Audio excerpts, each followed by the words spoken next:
ओम नमः शिवाय। आज हम जानेंगे कि कुंडली देखकर आप कैसे जान सकते हो कि आपकी कुंडली में नज़र दोष है या नहीं है। तो आइए शुरू करते हैं। सबसे पहले तो हम ये जान लेते हैं कि नज़र होती क्या है, किन लोगों को जल्दी लगती है। नज़र का मतलब होता है नेगेटिव एनर्जी का इम्पैक्ट।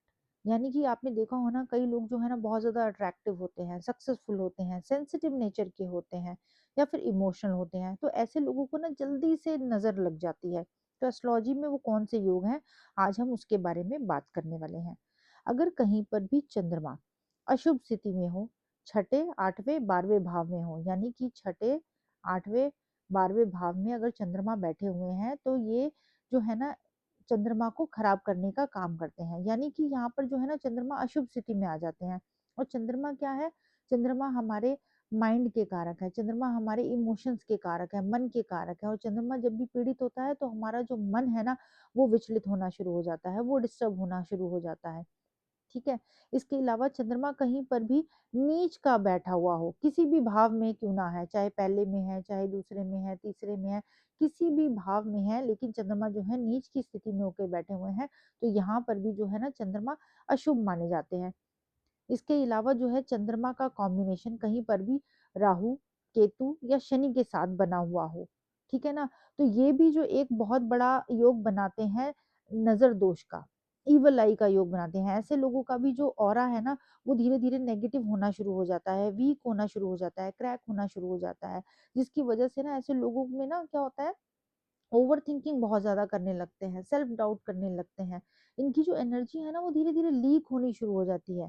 इसके अलावा जो चंद्रमा है ना अगर 8th हाउस में हो और ये कॉम्बिनेशन बना हो राहु, केतु और शनि के साथ में, यही सेम 12th हाउस में हो, तो भी यहाँ पर नज़र लगने के जो है ना चांसेस बढ़ जाते हैं। क्योंकि देखो 8वाँ जो भाव है ना, वो हिडन एनर्जी का है, सडन इवेंट्स का है, पास्ट लाइफ कर्मा का है। साइकिक सेंसिटिविटी का हाउस है। तो ये भाव जो है ना नॉर्मल लाइफ से अलग है, इनविजिबल एनर्जी से जुड़ा हुआ है। तो यहाँ पर अगर चंद्रमा का कनेक्शन राहु, केतु या शनि से होगा ना, तो ऐसे लोगों का जो मेंटल पीस है ना वो हर वक़्त डिस्टर्ब रहता है। ओवरथिंकिंग बहुत ज़्यादा करते हैं। धीरे-धीरे जो इनकी प्रोटेक्टिव शील्ड जो है ना, वो वीक होनी शुरू हो जाती है। ऐसे लोग जो है ना लोगों में ऐसे लोगों की जो एनर्जी है ना, दूसरे लोगों की नेगेटिव एनर्जी को अब्ज़ॉर्ब करने की जो ना आदत बनने लगती है। यानी कि जहाँ पर भी ये लोग जिन भी लोगों के साथ कनेक्शन बनाते हैं ना, उनकी नेगेटिव एनर्जी को जल्दी ऑब्ज़र्व कर लेते हैं। तो यहाँ पर जो है ना सीधा का सीधा कनेक्शन जो है चंद्रमा से है, यानी कि नज़र का सीधा कनेक्शन चंद्रमा से है। अगर जिनके चार्ट के अंदर चंद्रमा अशुभ स्थिति में बैठे हुए हैं, 6, 8, 12 में बैठे हुए हैं, राहु केतु के साथ या फिर शनि के साथ कॉम्बिनेशन में बैठे हैं, 8वें घर में या 12वें घर में बैठे हुए हैं और इसके अलावा आपका लग्न वीक है, तो यहाँ पर सबसे ज़्यादा चांस बनते हैं नज़र दोष के। तो जिन लोगों की भी कुंडली में ये कॉम्बिनेशन बन रहे हैं ना, यानी कि चंद्रमा 12वें में है, फर्स्ट में है, शनि के साथ या राहु केतु के साथ में है या 8वें घर में है, तो इन लोगों को ना नज़र से हमेशा बच के रहना चाहिए। इन लोगों को अपने मून को स्ट्रॉन्ग करना चाहिए।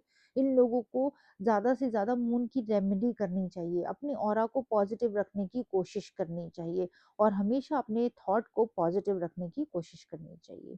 ओम नमः शिवाय।